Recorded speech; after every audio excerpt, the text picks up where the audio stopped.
So one of the favorite things that I like to do on shift is point of care ultrasound.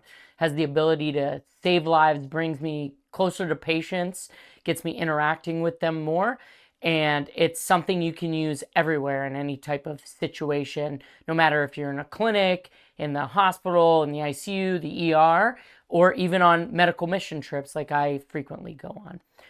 So I want to tell you a story about one of the first times that I used point of care ultrasound and used it effectively. So in medical school, I had little, if any, point of care ultrasound training. And during my first year as an intern, I was fortunate enough to have some good mentors that were able to teach me point of care ultrasound very effectively and on a hands-on basis, which I think was super important in how I became proficient at it over time and something that I learned. And so as a second year resident, part of our responsibilities is to be a team leader and be head of a team with two other interns. And I remember it was kind of scary. It was in July. And if anybody in medicine knows, July can be a scary month because you have new interns coming, you have senior leadership graduating to new leadership experience. And so you heavily rely on each other to take care of patients. And I remember we were coming in to a new day. It was our on-call day where we got new patients from the night before who the night team had admitted to our team. And so we were getting signed out about one of these patients who had been admitted for pneumonia. And I get a call from one of my interns. And he goes, well, good morning, Chris, but I think you need to come upstairs. And I asked the intern, I said, what's going on? He goes, well, this lady doesn't look so good. She's very short of breath. Her oxygen dropped suddenly after she went to the bathroom and got up. And we have her on a non-rebreather on 100% oxygen. So obviously I was worried because that story did not sound good, even from an intern who was still learning things. That's a very concerning story for any patient. And so I told the intern, because I was fortunate enough to know that our point of care ultrasound machine was up on that floor. I told him, listen, these are the things to do. Keep her on the oxygen, make sure her vital signs are being monitored every couple of minutes, and then go get this point of care ultrasound machine and I'll be there immediately. So I went up the elevator and I had known a little bit about the patient. And so I walk in and this patient is kind of tripoding over, leaning over, really working to breathe really hard with pursed lips and nasal flaring, and her trachea was really pulling. You could really tell she was struggling. She was on a non-rebreather 100% oxygen mask, and so obviously I was pretty concerned. And so the intern, luckily at that time, just as I had asked, wheeled in the point of care ultrasound machine, and we started ultrasounding the patient. One of the first things I did was look at her heart. And lo and behold, I saw something that to this day, I'm very thankful I had these skills, because without seeing this immediately, who knows what could have happened to the patient. But what I saw was something we like to call in the ER or critical care, the Cheeto of death, as one of my mentors used to call it. It's basically a clot that has traveled from usually your lower extremities all the way up into your heart, causing a pulmonary embolism. And so what I saw was this pretty large blood clot that was just bouncing around in the right side of her heart. And obviously, me being a second year and being very concerned, but also interested in critical care, and had spent quite a bit of time my intern year in the ICU, I immediately called the ICU and they came and looked at the images, and she got immediately whisked away to the ICU. Eventually, after much debate, although not long debate, very quick but intense debate, the patient ended up getting IV thrombolytics, broke up the clot, and she did very, very well. Now, I was very fortunate in this case to have these type of skills. And so this really, to me, highlights the importance of point of care ultrasound. One of the things that you can do with it is radically change your diagnosis and management on a dime like that. And according to some of the studies that have come out looking at some retrospective analysis and even some prospective analysis on some trials, is that point of care ultrasound can alter your diagnosis or management in about 50% of patients, anywhere from 25 to 50%. I mean, that's a large amount of patients. You're talking about 1 out of every 4 to 1 out of every 2. So this is a huge tool that we now are starting to incorporate more and more at the bedside, and I think it's going to become an ever more prominent part of medicine in the future. And one of the coolest things I'm able to do with you guys today is teach you just a little bit about it, the basics of point of care ultrasound. And so where I really want to start is just talking about some of the basic views, especially cardiac views after that story I talked to you about. Now, we'll get into the physics of ultrasound and the artifacts of ultrasound in later talks. But for today, one of the most interesting things and the coolest things, at least to me, is cardiopulmonary physiology and how this ultrasound, this bedside point of care ultrasound, can really loop those together and help in patients that are really, really sick, whether they're hypoxemic with low oxygen levels, in shock, or, you're trying to find an answer to what's going on for a patient that's really undifferentiated. And so the first thing you want to know is you really want to have an idea of how you're going to use the ultrasound. And so this is the best drawings I can do, so everybody pardon my artistic skills, but I am not as artistic as our daughter. And so I'm sure this guy looks like he has an alien head, but this is going to be our lovely human being at the bedside. Okay, here we go.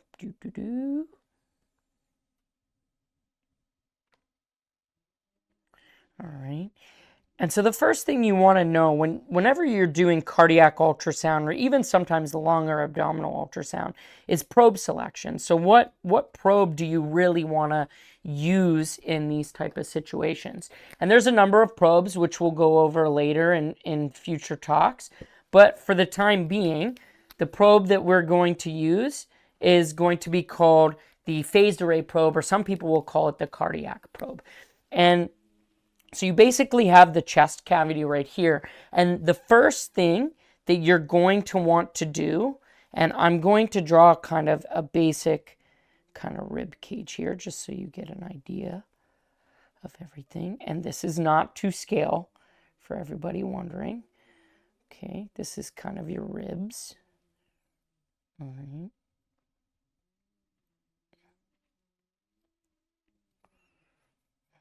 This is your sternum, and then this is your xiphoid process right here. So you want to grab your phased array or cardiac probe, and then one of the first images you want to acquire is something called the subxiphoid view. And basically what this is you're taking the phased array probe and you're angling it underneath this xiphoid process, and this is our lovely cardiac probe right here, underneath the xiphoid process, but really you're going to try to angle it this way, okay, with the indicator, or sometimes it's a little dot. The indicator is usually a little dot or line on the edge of the ultrasound, which shows you and orients you to your screen, and you want to angle it in the direction of the heart, because if you guys remember, the heart kind of sits almost like this at an angle. Okay, that's my lovely makeshift heart. And so what you're getting is you're getting a number of the views. So you're getting the right atrium, the right ventricle, and everything like that. So I'm going to walk through these views with you here in a second, but I really want to orient you to how you're going to be positioning your probe. So subxiphoid view first, you're going to be angling it towards almost like the left shoulder and then angle towards the heart. And one of the key tips that I tell everybody when I'm teaching them at bedside, whether it's a resident or an APP, is that I tell them, go a little further to the patient's right where the liver is and really use that liver as an acoustic window to conduct those ultrasound waves up and into the heart tissue so you can get a really, really clear image.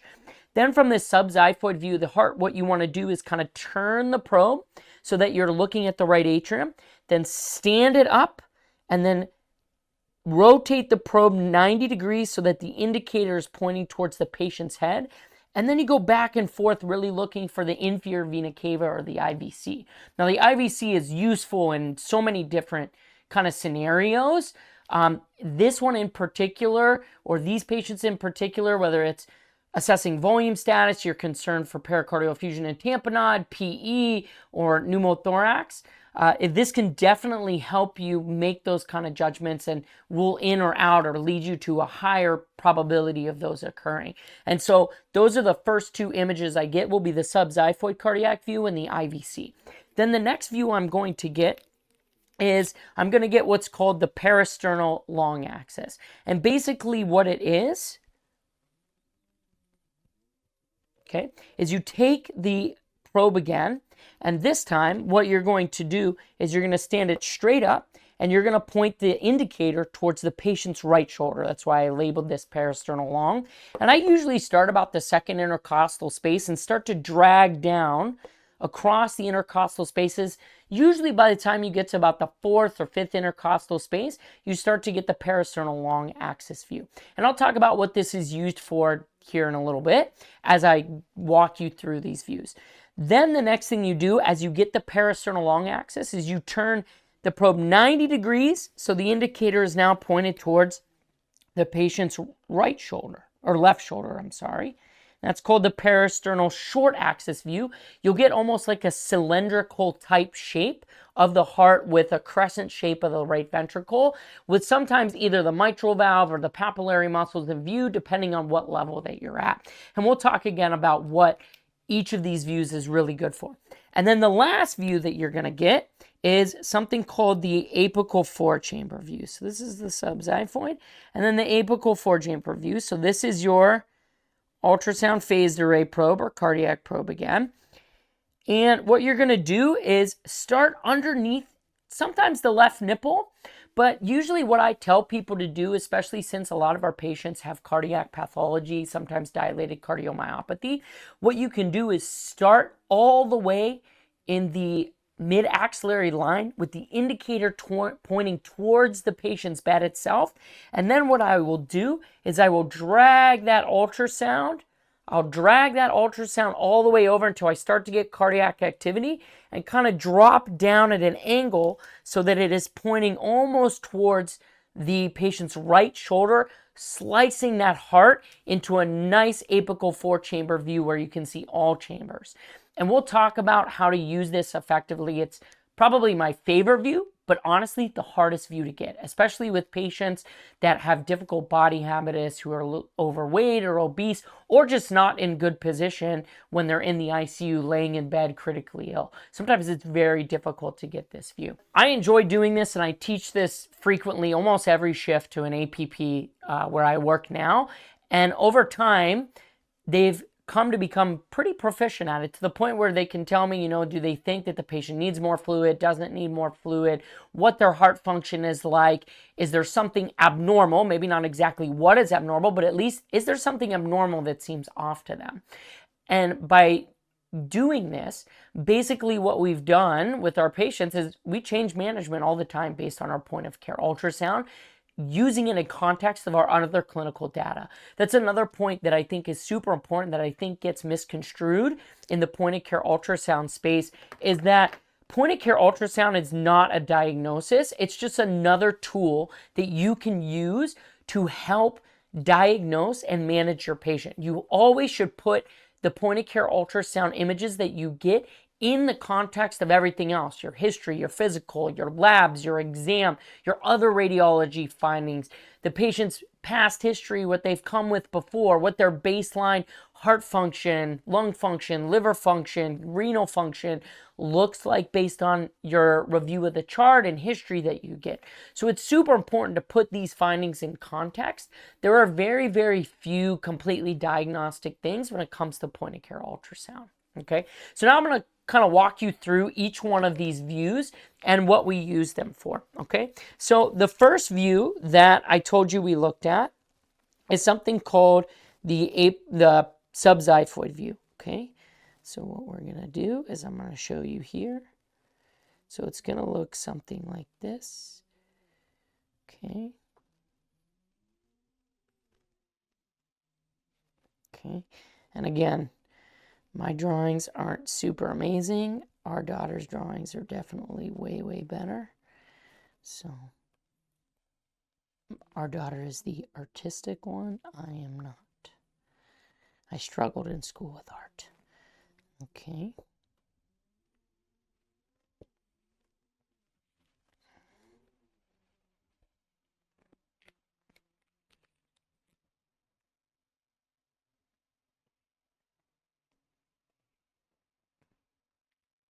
Okay, and so what you're going to see here in this view, and I'll make sure to include some cool images in this video so that you guys can get an actual real life image. And all of these images come from my own library that I've been accumulating.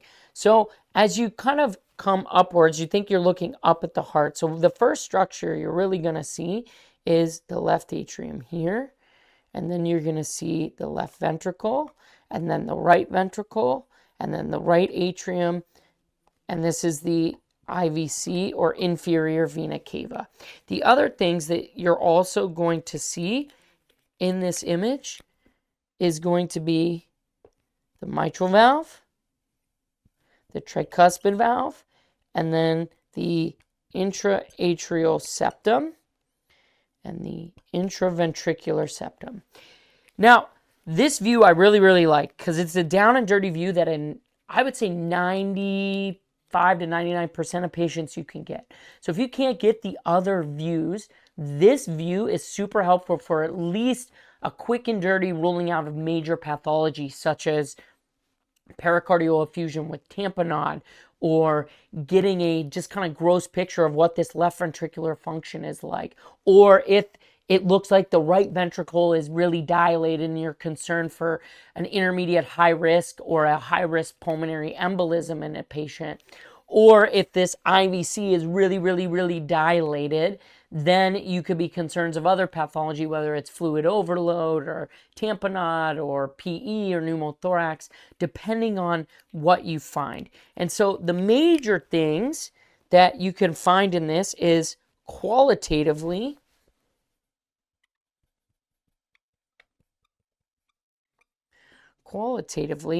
you can see gross LV function, gross RV function, tamponade,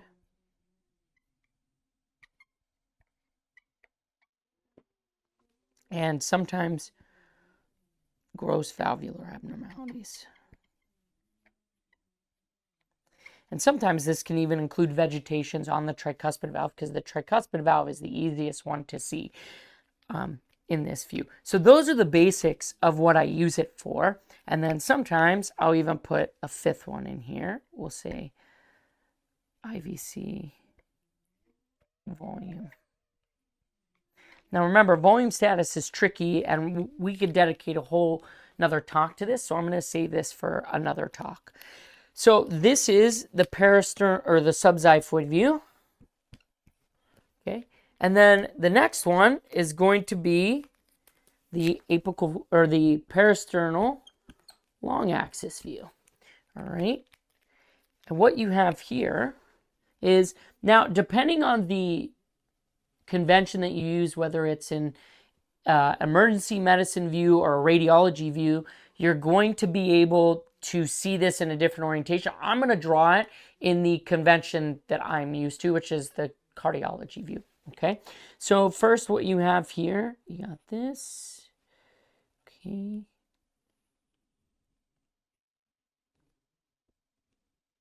All right.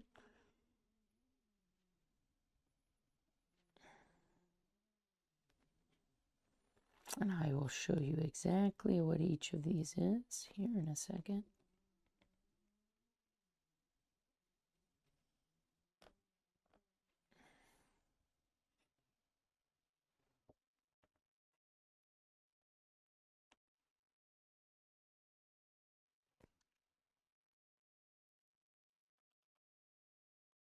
Cool. So up here is chest wall. Okay, that's the first structure you're going to see, and your ultrasound probe really is up here on the chest wall. So this is chest wall. All right. The very first structure you're going to see is RV, or right ventricular outflow tract. Then the next structure, this is your aorta. This is your aortic valve. This is your LVOT, or left ventricular outflow tract. This is your left ventricle.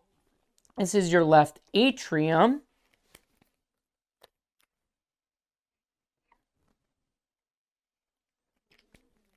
Okay. Then this is your mitral valve. And lastly, right underneath the heart, you'll see this circle. What this is the descending thoracic aorta. Now, what's cool about this image that you can obtain is you can get both qualitative and quantitative data. So unlike the subxiphoid view, this can give you both quantitative and qualitative data. So one of the first qualitative things you can see, so I'll put it as qual, is gross LV function. So is this hyperdynamic or really contracting vigorously, normal, bad, or oh my God? That's how I like to think of it. Whereas, oh my God, this is so bad, it barely looks like it's moving. So you can get just kind of some gross function of that left ventricle. Then you can get gross size of LV and RV. Now, the caveat here is that you never want to just have one view dictate how big you think the right ventricle or left ventricle is. You always, by radiology convention, want to confirm this in multiple different views, whether it's the parasternal short, the parasternal long, the subxiphoid, the apical forechamber. This will help you be more accurate when looking at point of care ultrasound. The next qualitative thing you can get, so 3, is valve abnormalities. So, do you have MR? Do you have aortic regurgitation? Do you have vegetations? Okay, so then you can also see, do you have a pericardial effusion?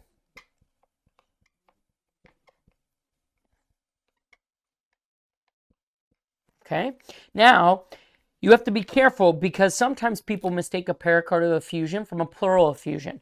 The biggest thing in a pericardial effusion is that if this anechoic, meaning black fluid, is right here on the other side of the heart, if it's going this way on top of the descending aorta, it's a pleural effusion.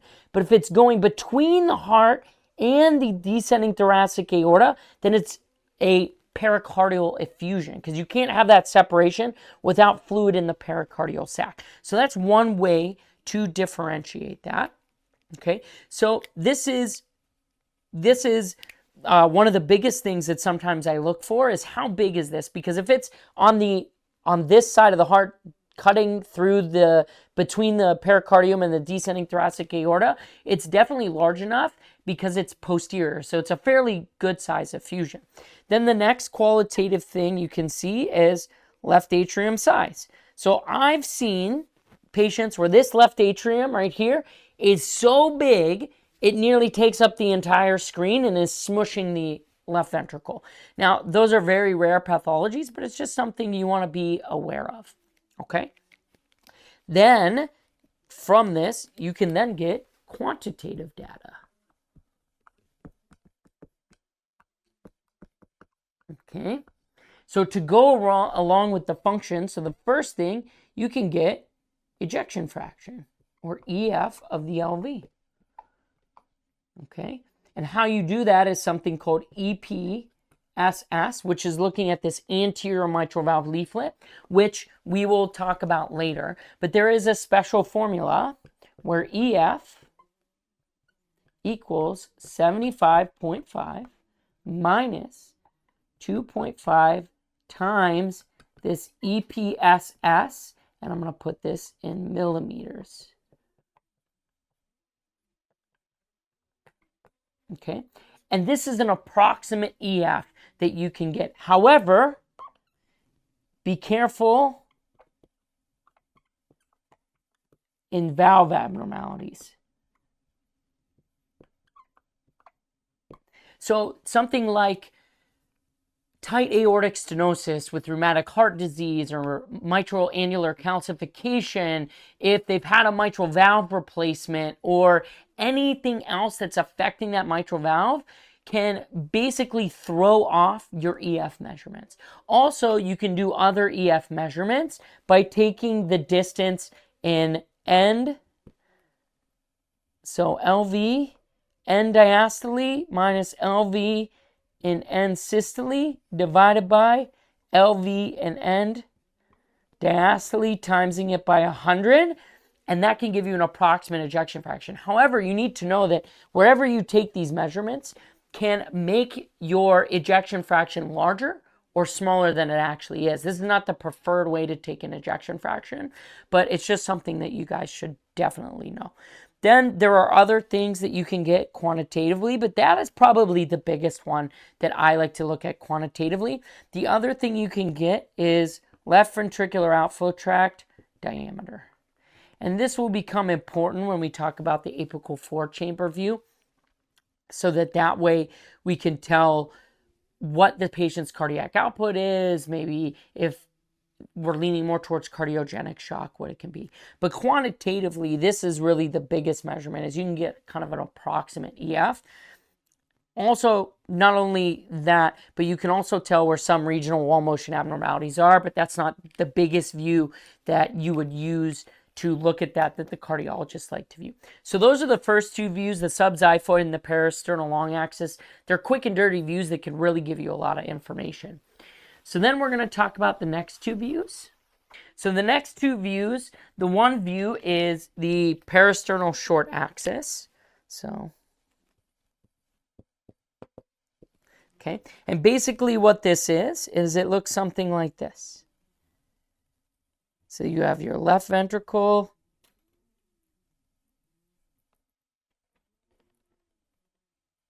okay, and then you have a right ventricle kind of on this side that looks more like a crescent, okay, and there is some information that you can get from this. Now, there are three different views of the parasternal short axis, and I will draw these real quick.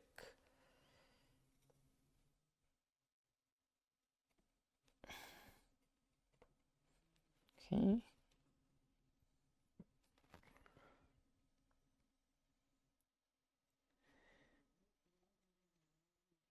Okay. The first one is the basal view. Second is the mid. The third is the apical. Okay. And the way you can distinguish these is the basal has the mitral valve. Oop, I can't spell valve. The second, or mid view, has the paps or papillary muscles. And then the apical view doesn't really have anything, just kind of looks like a small circle with a crescent attached. That's how you can tell it's the apical. Now, there's not a ton of information you can get from this, but you can get some qualitative and some quantitative pieces of information. So qualitatively, you can get, and our cardiologist's favorite, regional wall abnormalities. Okay. The second qualitative piece of information you can get is RV strain or pressure volume overload. Now, for each of these views of the short axis, you can tell which different walls, okay, I remember how to draw these all. There we go. 2, 3, 6, good. There's one more, anyway.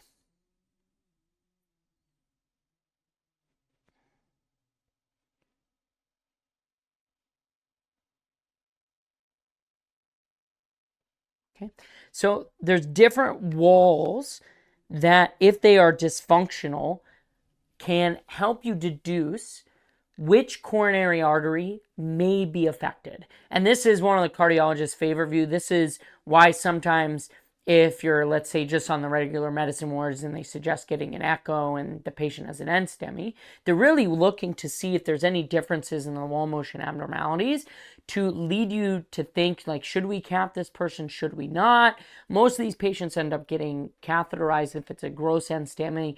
Not always if it's just a type 2 MI, which is due to things like shock or hypoxemia.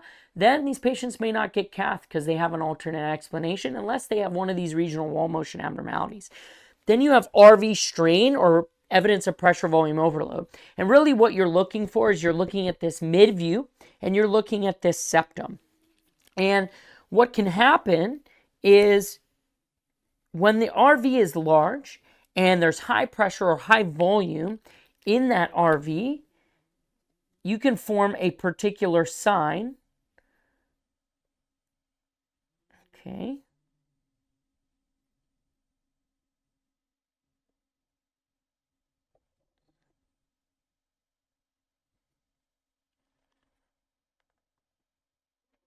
Particular sign called septal D sign. And basically what it is, in either systole or diastole, you have this left ventricle forming a D shaped. This is sometimes called D sign.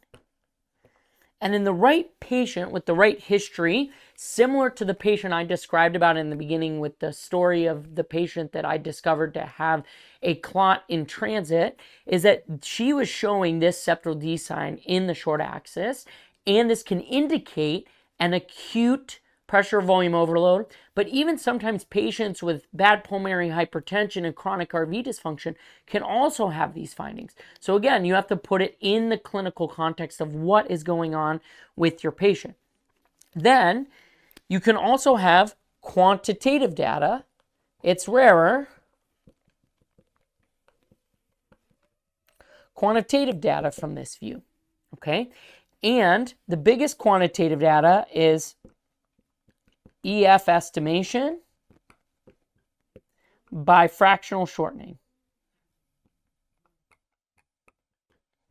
Now, this is more of an advanced thing. This isn't something I use in point-of-care ultrasound nearly at all, so I'm not going to belabor that point. But the two biggest things to know in this situation when using the parasternal short is really looking for regional wall motion abnormalities and RV strain, and gauging how well your left ventricle is looking as far as contractility and function. Just a gross view of it is another qualitative measure you can use. So then we're going to move on to the fourth view. And the reason why I'm erasing this is because you can gain a ton of information from this fourth view, which is the apical 4-chamber / apical 5-chamber view. And I'll give you a depiction of these. So basically what you have is, and I'm going to draw this heart, pretty good size, okay? And again, I am not artistic, so this may or may not look like a great heart, but it's the best I can do, and I promise you I am doing my best to give you guys a realistic depiction, but we'll include some clips in the videos. Okay. So this is a pretty big picture of the heart here.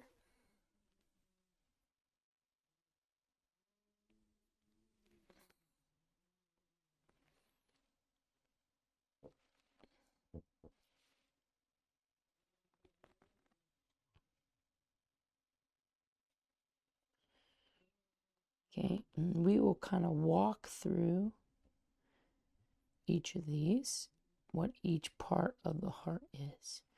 Okay, that you're seeing. So your probe at this point, and I'm going to draw another part quick.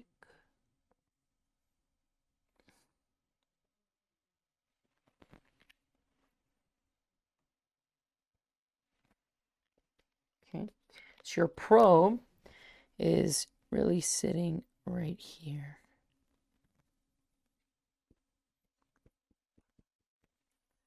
Okay, remember, you're directing this kind of below that left nipple up to the right shoulder at an angle.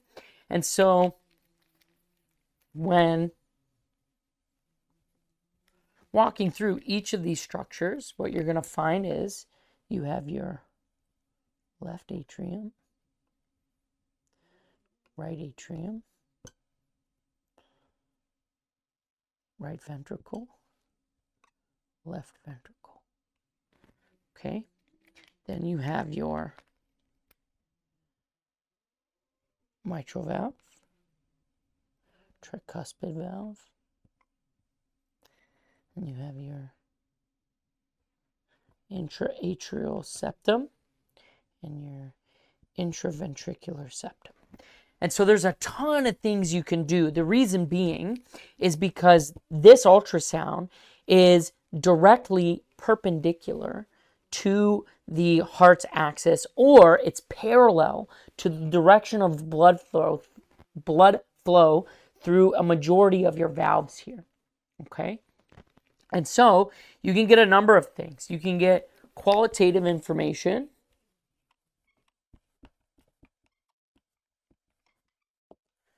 Again, gross LV function,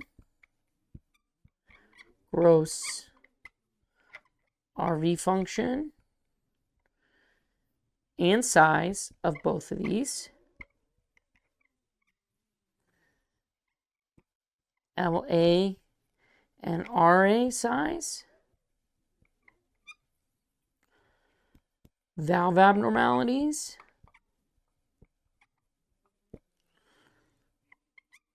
Pericardial effusions.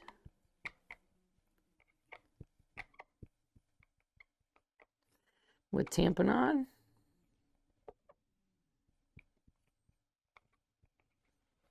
Okay. And then there are some other things you can get as well, such as regional wall abnormalities.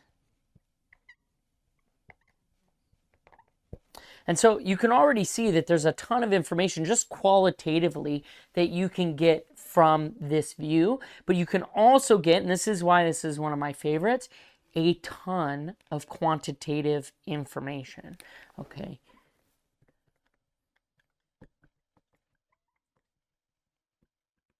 Okay, so basically you can put numbers or evidence that what you're seeing is real.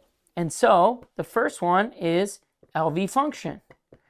Now, typically, this is done by a Simpson's disc method, and this is something that your echo techs will do.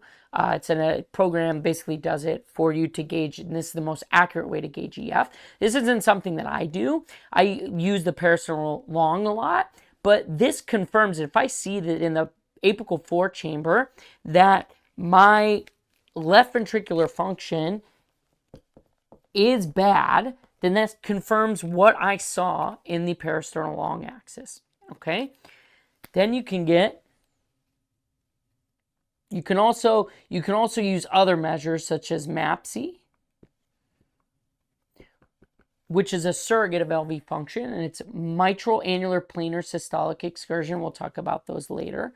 Okay, you can also get RV function. Okay. Such as TAPSI and S prime, which are basically tricuspid annular planar systolic excursion and a right ventricular free wall velocity. But those are, again, advanced measures and something that we'll talk about in later talks. Okay, you can also quantify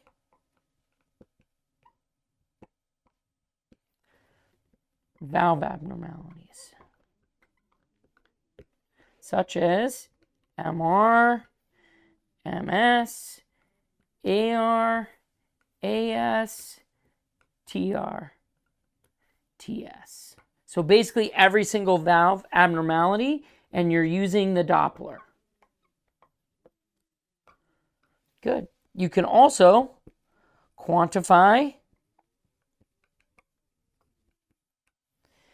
mitral valve or tricuspid valve inflow velocity changes to help you decide whether or not this could be tamponade. Good.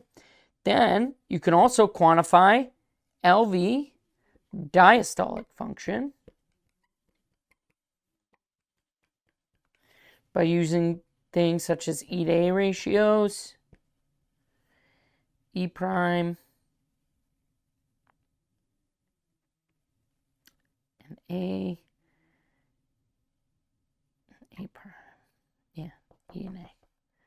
Use that way. Okay. Then one of my favorite things that I use a lot is cardiac output. Now, I'm not going to walk you through how to use this or do this, but what we use in this instance is something called VTI, or velocity time integral, also with the LVOT diameter and the heart rate. Okay, and you can use this in management by seeing if this changes with your treatment and someone in shock, whether you want to fluid challenge them, you want to start them on ionotropes for possible cardiogenic shock. This is a super useful measure, and these are just some of the ways that you can use the apical 4 or 5 chamber. So the 5th chamber, which I forgot to label, is actually the LVOT or aortic valve. Okay, and what you can do is angle that ultrasound probe so that you can get a Doppler through that left ventricular outflow tract and the aortic valve to help get measurements such as this VTI, which can give you a cardiac output. Now, this is a basic rundown of kind of the basics of cardiac ultrasound that I wanted to introduce you to, because I feel that this is not only one of the most exciting things to do, but it also yields you a lot of information. And when you combine this with other ultrasounds, such as lung ultrasound, which we'll go over later, you can glean a lot of information from this, which can, again, help you change your diagnosis, change your management, see if your management is working, or make you rethink what's going on with the patient.